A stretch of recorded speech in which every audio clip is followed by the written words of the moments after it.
Oke, selamat datang lagi nih di Deep Dive kita. Anda udah siapin analisis sejarah yang, wah, keren banget soal tanggal 5 November. Sekarang kita kupas bareng ya. Siap, mari kita lihat. Oke, jadi misi kita kali ini ya, kita mau coba gali gimana sih peristiwa-peristiwa kunci di tanggal ini, mulai dari konspirasi bubuk mesiu zaman dulu, sampai perlombaan antariksa yang lebih modern, itu ikut ke bentuk peradaban kita. Dan apa artinya buat pemahaman Anda tentang dunia? Betul, ada beberapa momen penting nih yang mau kita bahas. Ya, kita fokus ke 4 momen ya. 1605 di Inggris, terus 1911 di Mediterania, loncat ke 2007 di luar angkasa, sama 2008 di Amerika. Yuk, kita mulai dari yang paling ikonik mungkin. Boleh, dari Guy Fawkes ya. Nah, itu dia. London, 5 November 1605. Kayaknya hampir semua orang pernah dengar lah ya soal Guy Fawkes sama konspirasi bubuk mesiu, atau gunpowder plot itu. Iya, terkenal banget. Gagalnya rencana mereka buat meledakin gedung parlemen sama bunuh Raja James I itu kan bukan sekedar cerita aja ya.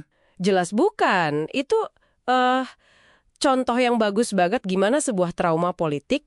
Bayangin aja cobanya mau meledakkan parlemen gitu. Itu diubah jadi semacam ritual tahunan. Ah, yang Bonfire Night itu ya? Persis, Bonfire Night. Jadi malam api unggun, patung si Guy Fawkes ini secara tradisional dibakar terus ada kembang api.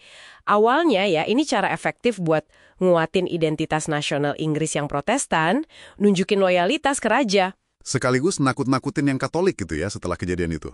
Bisa dibilang gitu, ada sentimen anti-Katolik yang menguat, terus ada aturan hukum yang lebih ketat juga buat mereka. Jadi, ya ritual ini punya fungsi politis banget awalnya. Tapi ini, yang bikin saya mikir soal citra Guy Fawkes ini. Kok rasanya sekarang malah jadi kayak simbol pemberontakan ya? Topengnya itu loh. Itu dia, transformasinya luar biasa emang. Dari sosok pengkhianat yang dibakar patungnya dalam perayaan negara buat ngegasin loyalitas. Sekarang malah dipakai demo di mana-mana. Iya kan? Citranya, apalagi lewat topeng yang dipopulerkan komik, terus film V for Vendetta, itu diadopsi secara global jadi simbol perlawanan. Lawan pemerintah, lawan korporasi, lawan otoritas deh pokoknya. Gila ya, gimana narasi sejarah itu bisa cair banget, bisa dicuri, terus maknanya dibalik total gitu. Betul. Menarik banget fenomena itu. Oke, keren. Nah, dari Inggris abad ke-17, kita pindah nih agak maju dikit ke awal abad 20. Tepatnya 5 November 1911 di Mediterania. Iya, Italia dan Ottoman ya. Iya, Italia waktu itu ngumumin aneksasi pengambil alihan Tripoli sama Cyrenaica, sekarang jadi Libya kan ya, dari Kekaisaran Ottoman. Sepintas mungkin kayak langkah kolonial biasa aja ya di zaman itu. Kelihatannya sih gitu, pelubetan wilayah biasalah ya, era imperialisme. Ya. Tapi ternyata dampaknya jauh lebih gede. Oh ya, gimana tuh?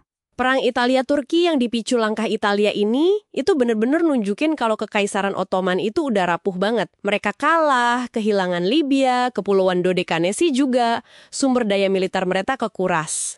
Oke, jadi kelihatan lemah gitu ya. Nah, kelemahan yang kelihatan ini langsung bikin negara-negara Balkan jadi berani. Mereka mikir, wah ini kesempatan nih. Setahun kemudian, 1912, mereka nyerang Ottoman. Itu perang Balkan pertama. Jadi nyambung ke situ ya? Nyambung banget. Makanya banyak analis sejarah lihat langkah Italia di 1911 ini sebagai salah satu, ya domino penting lah. Rangkaian peristiwa yang merusak keseimbangan di Eropa, terus numpuk-numpuk, akhirnya meledak jadi Perang Dunia Pertama tahun 1914.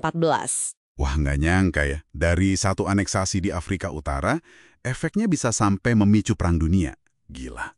Pelajaran penting banget ini soal efek domino global. Betul sekali. Kadang aksi lokal dampaknya global. Oke, dari konflik awal abad ke-20, kita lompat jauh nih sekarang. Ke era modern, era luar angkasa.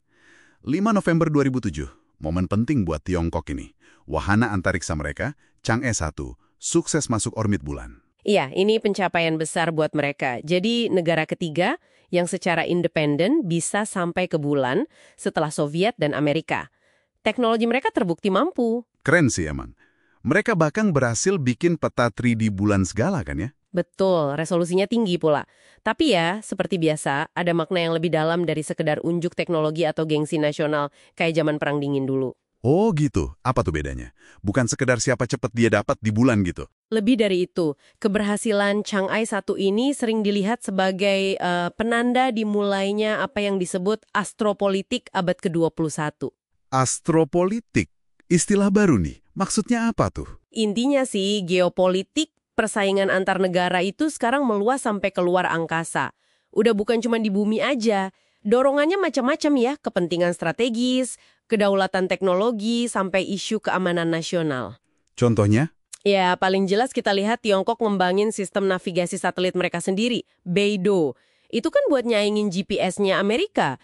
Jadi penguasaan teknologi luar angkasa sekarang jadi krusial banget buat negara-negara besar. Kayak arena baru buat unjuk kekuatan gitu. Jadi persaingannya nambah lagi ya, arenanya laut, darat, udara, sekarang luar angkasa juga. Oke. Nah terakhir nih, kita lihat kejadian yang mungkin lebih kita ingat ya, lebih dekat masanya. Dampak Pilpres AS tahun 2008. Gaungnya kan kerasa banget tuh, sekitar 5 November, kemenangan Barack Obama. Ah iya, momen yang sangat simbolis itu. Banget kan ya, terpilihnya Presiden Afrika Amerika pertama di AS itu kan mecahin batas rasial yang udah sejarah banget di sana. Optimisme globalnya juga gede banget waktu itu. Betul sekali, disambut luar biasa di mana-mana.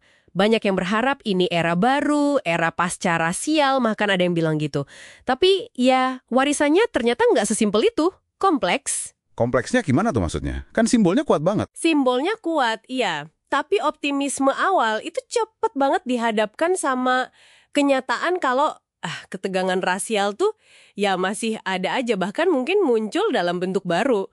Terus secara politik domestik, walau Obama populer secara pribadi, partainya, Demokrat, itu justru kehilangan banyak banget kursi di Kongres sama di negara-negara bagian selama dia menjabat. Oh ya, kok bisa gitu? Iya, itu menunjukkan ada gap ya antara kekuatan simbolisme seorang pemimpin sama tantangan yang super berat buat ngewujudin perubahan sosial, perubahan struktural yang benar-benar dalam dan langgeng gitu. Nggak gampang. Iya juga ya. Jadi kalau kita rangkum nih, dari semua cerita ini, tanggal 5 November ini kayak miniatur sejarah modern ya. Ada soal perebutan ideologi yang jadi ritual tahunan kayak Guy Fawkes. Iya. Terus ada konflik lokal yang, ternyata bisa mancing perang dunia kayak kasus Italia Ottoman itu. Bener. Ada juga perlombaan teknologi di arena baru, luar angkasa, lewat Chang'e 1. Astropolitik tadi ya. Dan terakhir, momen harapan sosial yang simbolis banget kayak Obama 2008. Tapi ternyata warisannya juga rumit. Gila. Dari ruang bawah tanah parlemen Inggris sampai ke orbit bulan ya perjalanannya? Iya, kalau ditarik kesimpulan, peristiwa-peristiwa ini meskipun beda banget waktu dan tempatnya, kayaknya nunjukin pola yang berulang deh. Tanggal 5 November ini sering jadi kayak katalisator itu. Momen yang bikin suatu tren jadi jelas atau memicu transisi besar. Transisi dalam hal apa aja tuh? Iya macam-macam. Bisa dalam identitas nasional kayak kasus 1605, bisa dalam keseimbangan kekuatan global kayak 1911 sama 2007, atau dalam dinamika sosiopolitik kayak 2008. Oke. Menarik banget rangkumannya. Nah, sebelum kita tutup nih deep dive kali ini, ada satu pertanyaan nih buat Anda renungkan lebih lanjut. Tadi kan kita bahas soal Guy Fawkes ya, gimana narasinya bisa jungkir balik dari pengkhianat jadi pahlawan perlawanan. Iya, transformasi makna yang menarik. Pertanyaannya gini, kira-kira ada nggak ya peristiwa sejarah penting lainnya yang narasinya mungkin sekarang lagi dibajak atau ditafsir ulang secara radikal? Dipakai untuk tujuan yang beda banget dari makna aslinya. Dan kalau ada, apa dampaknya buat cara kita ngelihat masa lalu dan ngadepin masa kini? Wah, pertanyaan bagus itu. Sesuatu untuk dipikirkan bareng-bareng ya. Iya, sesuatu untuk dipikirkan. Oke, terima kasih banyak untuk diskusinya hari ini. Sama-sama.